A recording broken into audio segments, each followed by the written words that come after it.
What if the frosting smudged grin in yesterday's birthday snapshot belonged to a child who was already gone? Yet no one sounded the alarm for 2 entire years. One court stamp transferred custody, one Honda Civic slipped out of the parking lot, and life rolled forward as though nothing had fractured. No teacher marked her absent, no doctor logged a follow-up. The purple crescents, the missed roll calls, the silent address changes all sank into a bureaucratic black hole. Tonight we retrace the ghost footsteps of Harmony Montgomery, the little girl hidden in a duffel bag while databases argued and caseworkers' inboxes overflowed. From frostbitten car sleepouts to welfare checks that never arrived, we'll reveal the paper chasm that let a father transform into a predator under the banner of family reunification. When the next birthday candle is blown out, will you notice if the child behind it quietly disappears? Or will the hush of red tape swallow another life? Will you recognize the red flags before the next child fades from sight? Or will silence win again?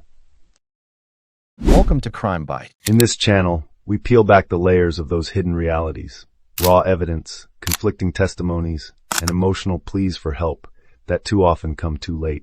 By looking into these crime bites, you'll see firsthand how broken trust, systemic oversights, and chilling motives can converge into stories that rattle us to the core. If you find this exploration as vital as we do, be sure to like this video, subscribe, and click the notifications button. Together, we can shine a light on the cases that demand attention, ensuring every voice, especially the silenced, finds the audience it deserves. The fluorescent bulbs in courtroom 3B buzzed like angry wasps on February 22, 2019, casting a sickly pallor over chipped oak benches and overstuffed file boxes. 5-year-old Harmony Montgomery sat cross-legged beside a social worker, clutching a plush narwhal whose horn was flattened from nervous squeezing. Across the aisle, her biological father, Adam Montgomery, tugged at a thrift store blazer, 2 sizes too big, the sleeve riding past the prison tattoo he'd tried to hide. Child services lawyers stacked his rap sheet, armed robbery at 18, heroin busts, restraining order violations, like grim playing cards. They warned the bench, "Your Honor, the pattern is escalation," but the docket was bursting, foster beds were dwindling, and Adam arrived waving a newly minted rehab certificate, promising a forever home. Judge Marcabro sighed, shuffled papers, and declared full custody to the father. In that instant, the fragile architecture that had kept Harmony alive collapsed with bureaucratic finality. Outside, Adam's leased Honda Civic reeked of stale fast food. An orange Suboxone bottle rolled beneath the passenger seat. His wife Kayla slipped into the back, squeezed Harmony's tiny hand, and whispered, "Family, finally." Yet as the Civic sped north toward Manchester, the child shrank into her booster seat, one blind eye milky under passing streetlights, knuckles whitening around the narwhal. No social worker followed. No safety officer clocked the mileage. The system's last checkpoint vanished in the rearview mirror, leaving Harmony balanced on the lip of an unseen abyss. When a courtroom vows to serve the best interest of the child, who verifies that promise once the stamp dries and the doors swing shut? Spring 2019 should have been carefree. Harmony chasing dandelion fluff across her grandmother's yard while robins fussed in the maples. Instead, Catherine Sorey noticed a swelling arc of purple beneath the little girl's clouded eye. Adam waved it off. She slipped on linoleum, kids clumsy. 2 weeks later, a swollen stripe lay across the bridge of Harmony's nose. Kayla's explanation was equally neat. She face-planted in the toy box. You know how 5-year-olds are. Neighbors in the duplex heard nighttime sobs melt through thin drywall. "I'll be good, Dada, promise." One phoned an anonymous tip. A DCYF caseworker arrived unannounced and found the living room showroom tidy. Harmony and her 2 toddler half-brothers sat rigid on the couch, eyes locked on their father. A cartoon bandage shaped like a unicorn shielded the bruise. Lacking corroboration, the investigator logged, "No imminent danger," and the file settled into bureaucratic hibernation. August heat brought a barbecue at Uncle Kevin's. Between beers, Adam boasted that he'd bashed Harmony around because she yanked her brother's hair. Kevin's stomach turned. He filed a statement the next morning. The report pinballed between Massachusetts DCF and New Hampshire DCYF, 2 databases speaking different dialects, until it landed in a queue marked follow-up pending. No one scheduled the visit. No one rang the school nurse. Paperwork floated like a warning flare. The system failed to see before dusk swallowed its light. How many warning shots can echo unheard before the next report becomes an obituary instead of a safety check? The mercury in Manchester, New Hampshire, hovered just above 12 degrees on December 7, 2019, the kind of knife-edge cold that crusts car windows in minutes. Evicted 2 weeks earlier, the Montgomery family now treated their 2 battered Hondas as makeshift bedrooms, sleeping bags crammed between fast food wrappers, a portable heater draining the last volts from the battery. In Adam's black Civic, Harmony, hungry and half asleep, whispered that she needed a bathroom. Before Kayla could unbuckle her, the child's fear won out. Warmth spread across the back seat upholstery. The hiss of Adam's breath fogged the windshield. According to Kayla's later testimony, he swung the driver's seat forward, wedged his stocky frame into the back, and punched Harmony 4, then 5 times. Temple, cheekbone, jaw, until her head snapped against the door. A dreadful quiet followed, heavy as the frost forming on the glass. Adam exhaled once, threw a thrift store blanket over her, and restarted the engine. He stopped at Burger King on Elm Street, ordering Whoppers, fries, and chocolate milk for the boys. Kayla leaned back to check on Harmony. Her lips were turning slate blue. "She's fine, just sleeping," Adam muttered, eyes fixed on the glowing menu board. Whoppers in hand, he steered to an abandoned textile mill whose shattered windows reflected the Civic's headlights like dead eyes.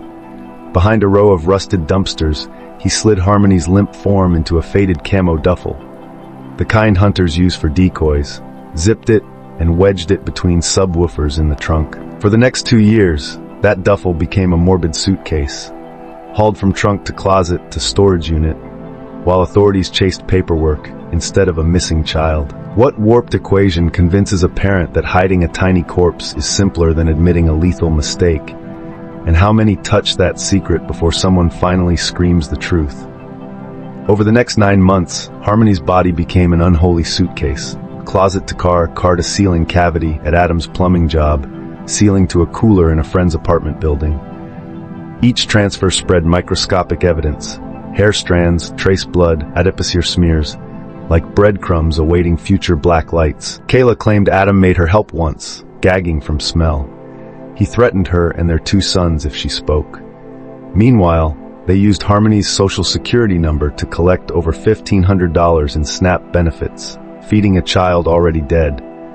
A surveillance clip from a public storage unit shows Adam lugging the duffel alone, sweat blooming at his collar. In June 2020, COVID lockdowns granted perfect cover. No teachers asked, "Where's Harmony?" Remote learning rosters never listed her. DCYF closed a passive case due to non-response, mailing letters to addresses Adam abandoned months prior. When a vanished child leaves no digital footprints, no school logins, no immunization updates, why doesn't an alarm scream across agency firewalls? Harmony's biological mother, Crystal Sorey, recovering from addiction, attempted FaceTime visits mandated by court order. Calls rang unanswered. Facebook messages to Kayla displayed seen, but no replies. In April 2021, Crystal drove to Manchester. Adam refused to open the door, shouted that Harmony was living with my mother. Desperation pushed Crystal to Massachusetts DCF, New Hampshire DCYF, and local police. Each told her to contact the other. Phone trees routed her to voicemail oblivion. Finally, in November 2021, she filed a missing child report in Manchester. Detective Jack Dunleavy knocked on Adam's latest apartment on December 27, 2021. Adam, gaunt and jittery, claimed Crystal was harassing him and Harmony was with Crystal. A check of school, medical, and social service databases showed no sign of Harmony since fall 2019. The next day, Dunleavy issued an amber-like endangered child alert. The public's first question: why are we hearing about a disappearance 2 years late? How long can bureaucratic ping-pong persist before the ball drops through the paddle gap, taking a child with it? Search warrants blanketed every address Adam touched. In a trashed apartment on Union Street, luminol bathed the closet in ghostly blue, revealing circular blood spatter DNA matched to Harmony. Cadaver dogs alerted under floorboards at a former work site. Investigators found protein-rich decomposition fluids on insulation above the basement office where Adam once napped. Police seized Adam's phone. Chat logs showed him Googling blood supply after death, and how long to decay in cooler temps. They also discovered Kayla's benefit fraud messages. Still need Harmony's number for food. You call EBT? On January 5, 2022, Adam was arrested on firearm charges to keep him contained while homicide evidence mounted.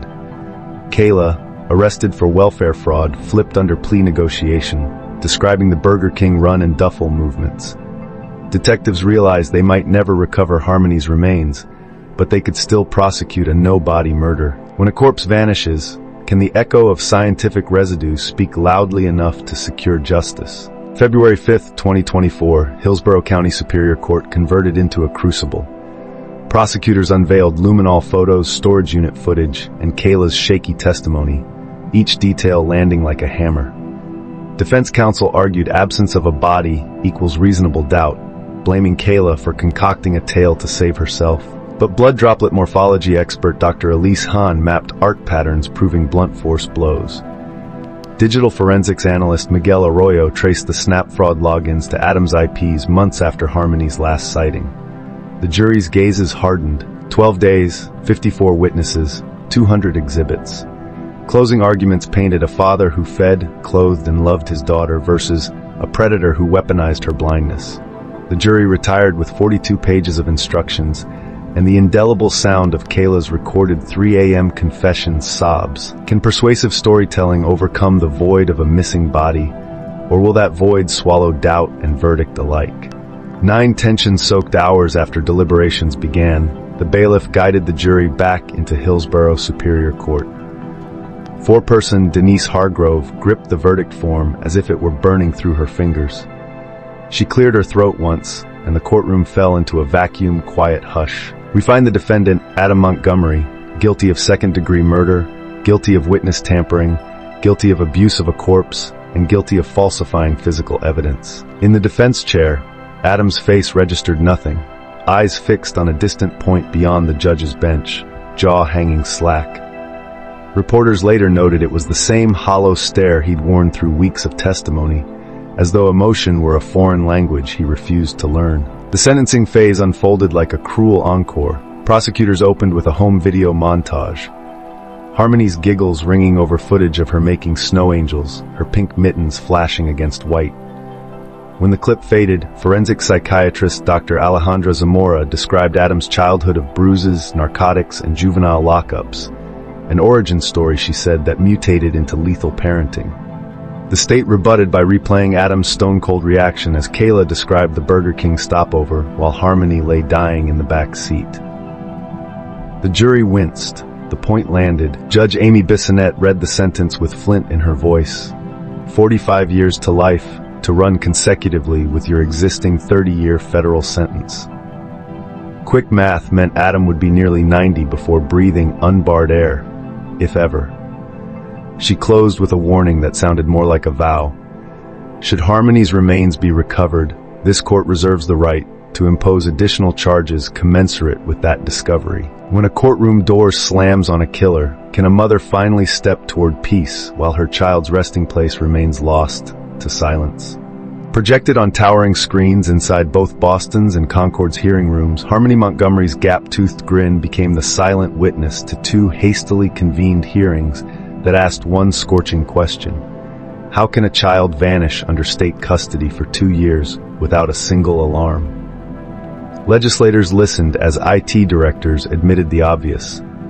Massachusetts and New Hampshire still ran case files on systems that couldn't exchange a single line of code, leaving abuse reports to languish unread while Harmony slipped through the cracks. Outrage redrew partisan lines overnight.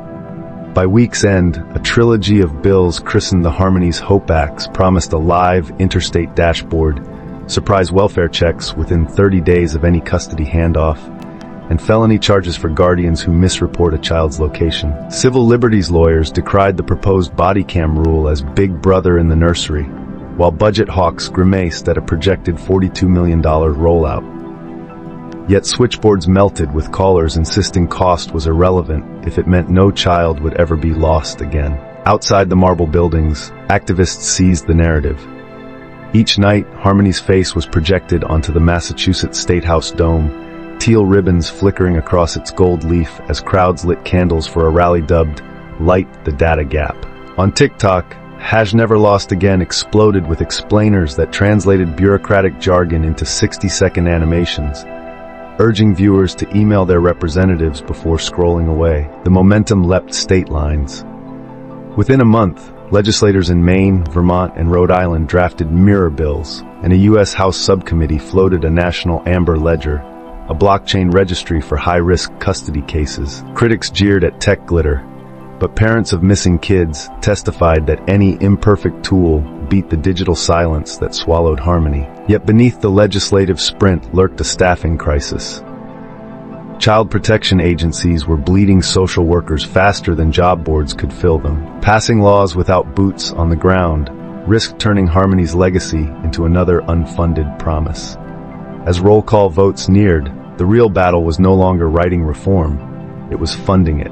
So the fortress erected in Harmony's name wouldn't dissolve the moment headlines faded. Will legislation born of grief survive political price tags, or will Harmony's name fade into a footnote of unfunded mandates? Harmony's remains are still missing, but her story charts new maps. New Hampshire installed a cerulean paw print statue outside DCYF headquarters, her beloved narwhal reincarnated in steel. Each spring, volunteers tie teal ribbons on street lamps across Manchester, a mile-long path called Harmony's Walk, ending at the riverbank where candle float vigils light the water. Crystal Sori speaks at foster parent trainings. Ask one more question. Check one more bruise. She keeps Harmony's small pink glasses on a shelf, both lenses cracked from childhood rough and tumble, a testament to resilience that outshines the darkness of her final hours. Will Harmony's legacy fortify the system meant to protect the unseen, or will complacency creep back, erasing lessons inked in a child's stolen future? Harmony Montgomery's voice was silenced long before the world even knew she was missing. But her story doesn't end with a verdict or a memorial ribbon. It ends when every child in a fragile custody fight is finally seen and safeguarded. Now we turn to you. Do the Harmony's Hope Acts go far enough? Or would you add tougher checks and stronger penalties? Have you ever witnessed a bruise or missed a visitation that didn't feel right? What stopped you from speaking up, or what pushed you to act? Which child protective reforms in your area actually work, and which feel like paperwork theater? Drop your experiences and solutions in the comments. Your insight could spark the next life-saving policy. If this case opened your eyes, let the algorithm know. Hit like. Join our community of relentless truth seekers, smash subscribe, and ring the notification bell so you never miss the next investigation we bring into the light. Thank you for watching, for caring, and for standing guard with us. Stay aware, stay compassionate, and never hesitate to raise your voice for a child in the shadows.